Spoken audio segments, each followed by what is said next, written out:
এই গরমের মধ্যে দেখুন গাছগুলোর কি অবস্থা, ঠিক মতন জল পড়ছে না, বেগুনগুলো সব শুকিয়ে যাচ্ছে, তাই মা সব বেগুন তুলে নিচ্ছে। আমি ধনের দানাও তুলছি কিছুটা। এই যে কত ধনে গাছ, শীতকালে ধনে গাছ হয়েছিল, ধনে খেয়েছি। এই যে ধনে তুলছি। আবার দেখুন এই শীতকালে শিম হয়েছিল, আর এই গরমেও শিম হচ্ছে। শিমের ফুল ভর্তি হয়ে গেছে, জানি না শিম হবে কি না। কি সুন্দর ফুল ফুটেছে, ফুল ভর্তি হয়ে গেছে। মা বলছে তুলে দেবে সব, অন্য সবজি লাগাবে, গরমের সবজি। এই দেখুন দেখুন কি সুন্দর ফুলকপি হয়েছে এখানে, কত ধনে তুলেছি। দেখুন ফুলকপিটা, এই বাঁধাকপি, হ্যাঁ তোমার জন্য তো আমি ভুল বলছি। বাঁধাকপিটা দেখো ভুল করে ফুলকপি বলে কেটে দিয়েছে, কত বড় হয়েছে।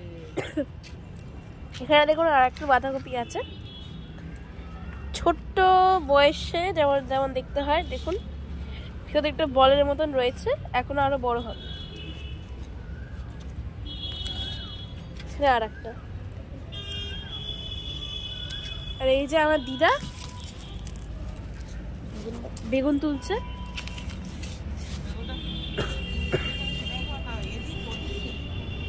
সূর্যের তাপে দেখুন কেমন বেগুনগুলো শুকিয়ে গেছে, আর অত বেশি বড় আর মোটা হতে পারেনি।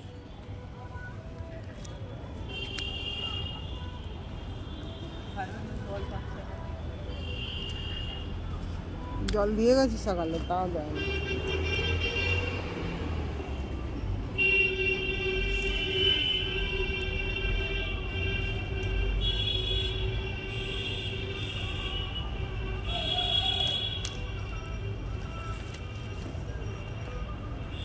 এখানে দেখুন আমার দিদা এই ফুলকপি গাছটা তুলছে। বাঁধাকপি, ভুল করে বাঁধাকপি বলে দেওয়া হয়েছে, মানে বাঁধাকপি গাছ। কত বড় হয়েছে দেখুন, আরো বড় হবে মনে হয়, আরো বড় হবে।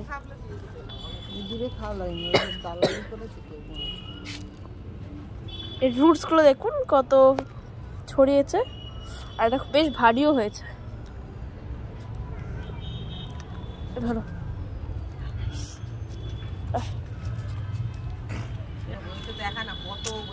দেখুন কত বেগুন হয়েছে, কত হারভেস্ট হয়েছে। ঘরে বেগুন বানিয়ে খেতে আলাদাই মজা।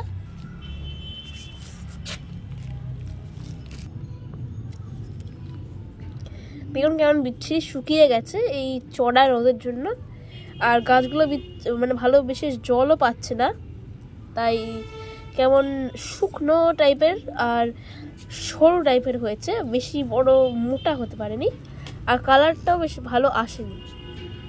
কারণ এটা সিলভার টাইপের রয়েছে, যেমন আমরা দেখতে পাচ্ছেন এখানে।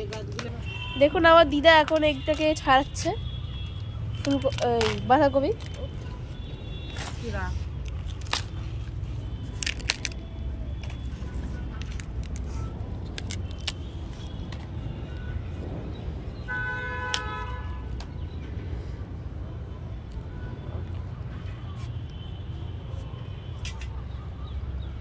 এবার ইনি কেটে দেখাবেন। আমার এই গাছটা অনেক বড় হয়ে গেছে, সার ফার দেওয়া হয়নি, তাই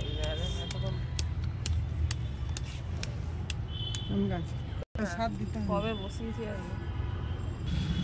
দেখুন বন্ধুরা, আমার দিদা কত ছোট ছোট টমেটো হয়েছে আমার দিদার গাছে, সবে বসানো গাছ, আর এই সবে ফল ধরছে গাছে, দেখতেই পাচ্ছেন কত সুন্দর সুন্দর টমেটো ধরেছে। আর এখানে লঙ্কা গাছ রয়েছে, এখানে একটি লঙ্কা রয়েছে, আর ফুল।